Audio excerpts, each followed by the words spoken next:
So here's something good. You ready? In honor of those guys and some of your other representatives and all that we think are fantastic, we have some breaking news. You ready? I don't know. Can you handle it? I don't think you can handle it. I support the Great Lakes. Always have. They're beautiful. They're big, very deep. Record deepness, right? And I'm going to get, in honor of my friends, full funding of $300 million for the Great Lakes Restoration Initiative,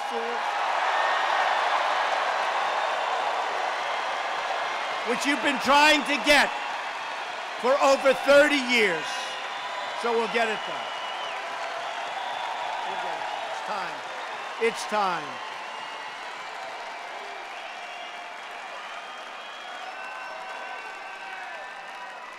It's time. You've been trying to get it over 30 years. I would say it's time, right? Also, and as you know, this one we've already pretty much locked up. I'll say locked up. You'll understand that in a second. Because we're very close to getting started on the beautiful new Sulaks that people have wanted to build for a very, very long time. So we're very close to finishing that one off. And by the way, don't let your new Democrat governor, or don't let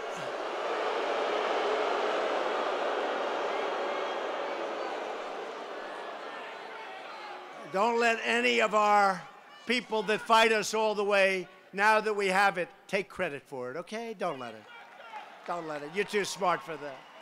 We're also joined this evening by the Speaker of the Michigan House, Lee Chatfield. Thank you, Lee. Thanks, Lee.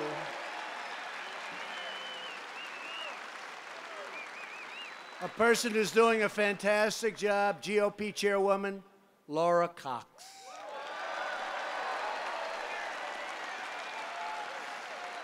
And a woman you know very well, she headed up Michigan. They said she was wasting her time. Trump is never going to win Michigan. I said, but I'm going to bring back your auto business, remember? And I did. And I did. Because I love campaigning against the Green New Deal. I want them to make that a big part of their platform. No more airplanes, no more cows. One car per family. One car. Oh, you're going to love that in Michigan. Hey, how do you like the idea of one car per family? I don't think so. That's right. You know, I don't think one car per family in Michigan plays too well. Do you agree? Right? Not too well. And it's got to be, of course, an electric car, even if it only goes, what, 160 miles? What do you do? It's 160 miles, darling. Where do I get a charge? Where do I get a charge, darling? No, we want to have a lot of cars per family. We want people to lead a great life, and we want people to make those cars, and we want all of these companies to keep coming to Michigan and all of the other great states and building those cars. Before I took the oath of office, the United States automobile industry was decimated, and it was going down, and you people knew it better than anybody else. We lost 1 in 4 auto manufacturing jobs over the last few decades. Think of it, 1 in 4. And I think the numbers were worse than that, and so do you. And I don't know if you know it or not, Michigan, but Mexico took about 30% of your car business. Not when I was here. When I'm here, they're not. It's going the other way, 30%. And if we close the border, that means we're not taking those cars into our country. And what does that mean? That means you're going to make more cars right here in the good old USA. That's what it means. Right? Very simple. It's all very simple.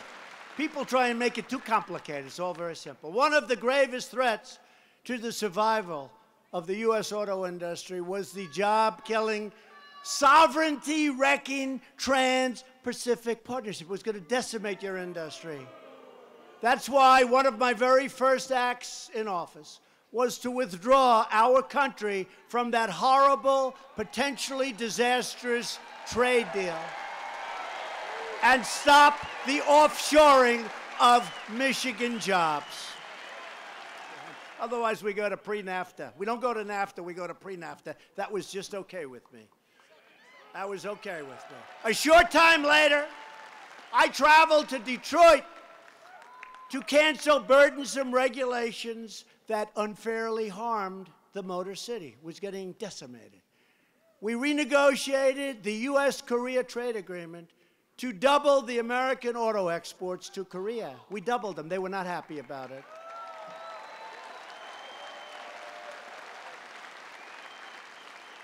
And to stop the cheap foreign pickup trucks from flooding our market. That's your best market. You know why? Because we have a chicken tax. We have a tariff, 25%.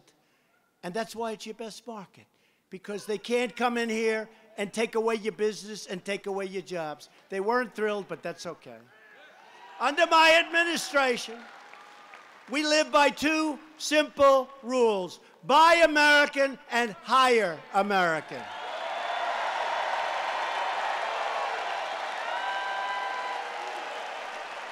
And we're already seeing the results.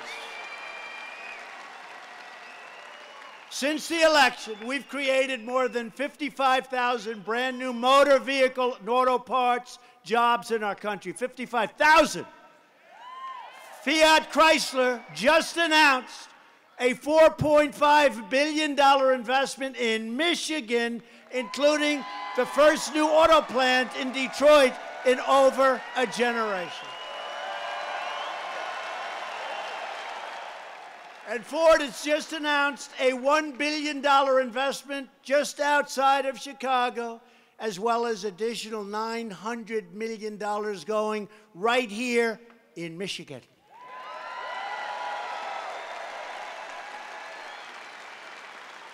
And I've been a little bit disappointed with them because everyone else is coming in, but General Motors did just announce a $300 million investment at its Orion assembly plant here in Michigan, right now.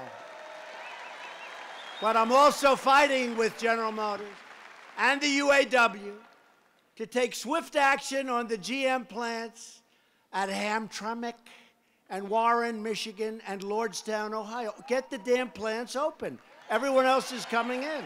Get them open now. Right? So with companies like Chrysler and Ford and Toyota and Volkswagen all investing heavily in America and heavily in the state of Michigan, we think General Motors will soon be doing the same. I really do believe it. You know, they went before my time.